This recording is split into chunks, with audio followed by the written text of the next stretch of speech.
Class 7 subject geography topic environment.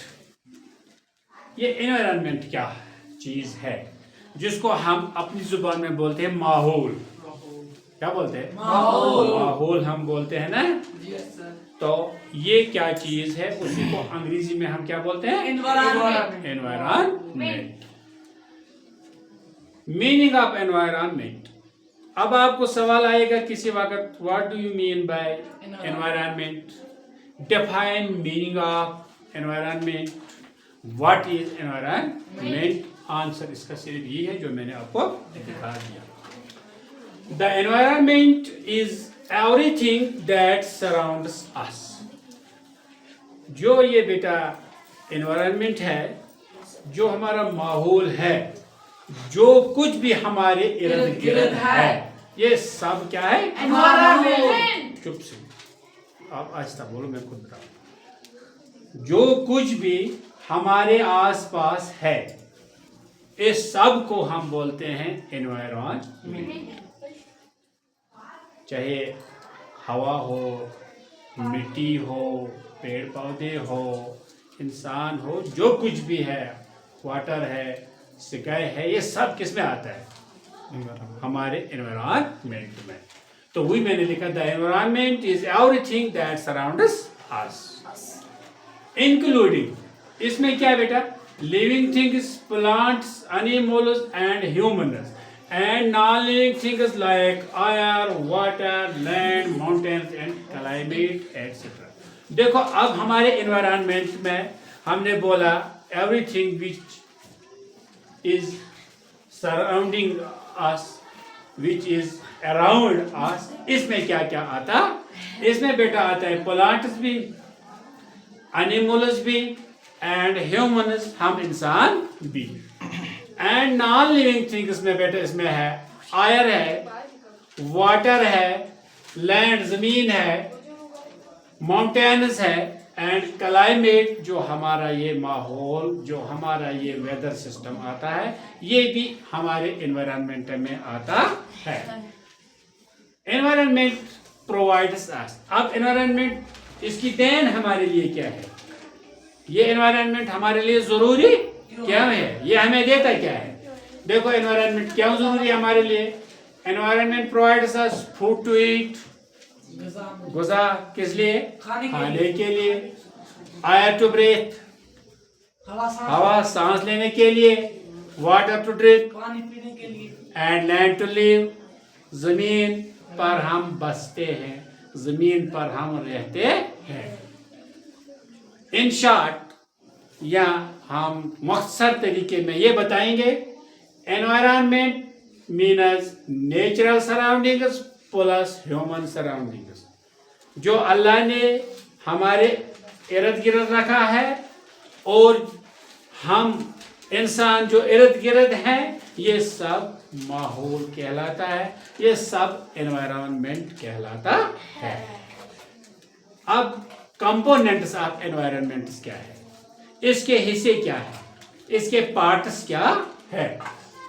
There are 3 main components of environment.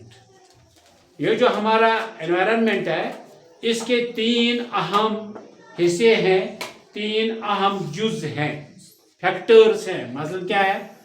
Natural environment, B human environment, C human made environment. यानी 3 चीजें इसमें है। Natural environment, जो अल्लाह ने हमारे लिए रखा है। ह्यूमन एनवायरनमेंट, जो हम इंसानों ने एनवायरनमेंट को बनाया है। ह्यूमन मेड एनवायरनमेंट, और उसके बाद इंसान ने, यानी ह्यूमन एनवायरनमेंट जो इंसानों का माहौल है। दूसरा है तीसरा ह्यूमन मेड एनवायरनमेंट, जो इंसान ने एनवायरनमेंट कायम किया है, बनाया है। आज हम बात करेंगे नेचुरल एनवायरनमेंट क्या होता है। It presents all things that are natural made but not man made। Natural environment में वो चीजें आते हैं जो नेचुरल मेड है, यानी जिनको अल्लाह ने बनाया है, जो हमारे पास की बात नहीं है। बट नॉट मैन मेड, लेकिन वो इंसान ने नहीं बनाया। इंसान का माहौल, इंसान का एनवायरनमेंट इसमें नहीं आता है। किसमें? नेचुरल एनवायरनमेंट में। एग्जाम्पल्स, माउंटेन्स किसने बनाए? अल्लाह ने। रिवर्स किसने बनाए? अल्लाह ताला ने। सॉइल किसने बनाई? फॉरेस्ट किसने बनाई? Oceans, air, climate, animals and plants, ये सब अल्लाह का बनाया हुआ है। इसमें आपका क्या है? मेरा क्या है? कुछ नहीं। इसको हम बताएंगे नेचुरल एनवायरनमेंट। फिर man parts of natural environment, अब इसके हिस्से हैं। नेचुरल एनवायरनमेंट के कुछ पार्ट्स हैं, इसके कुछ हिस्से। मसलन man part of natural environment is, पहला है लिथोस्फीयर। क्या बोलते हैं पहले पार्ट को? Lithosphere, the hard top layer of the earth, वो सख्त लेयर जमीन की, वो तह, वो सतह जमीन की जिस पर हम बसते हैं। लैंड फार्म्स, यानी जमीन के बड़े बड़े ये फार्म्स जो हैं जिसमें हम काश्त भी करते हैं, मक्की भी।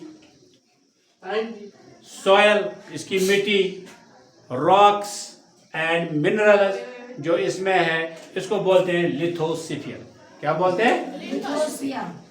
Hydrosphere means all sources of water, यानी पानी के जराए, पानी के सोर्सेज लाइक रिवर्स है, लेक्स है, ओशंस है, सीज है एंड ग्राउंड वाटर जो जमीन के नीचे पानी, ये सब हाइड्रोस्फीयर में आता।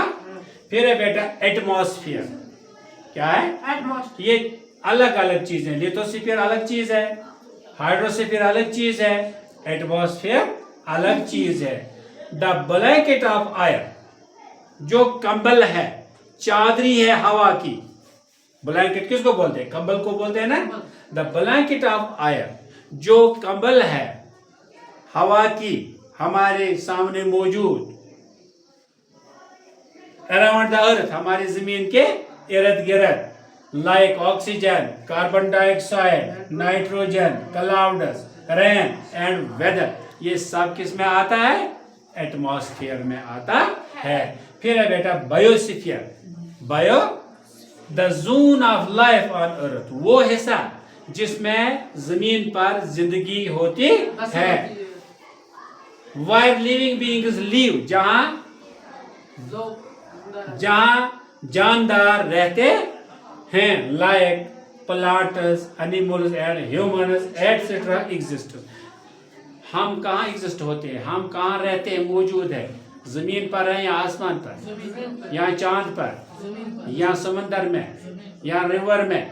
नहीं, जमीन पर ही है ना। इसी को बोलते हैं biosphere, where the life is existing, where the life is existing, that part is known as biosphere। इस तरह आज मैंने आपको बेटा बताया what is environment, what are the components of environment, and पहले में हमने फिर एक पार्ट उठाया इसमें। सुबह हम इंशाल्लाह उठाएंगे ह्यूमन एनवायरनमेंट और ह्यूमन मेड एनवायरनमेंट।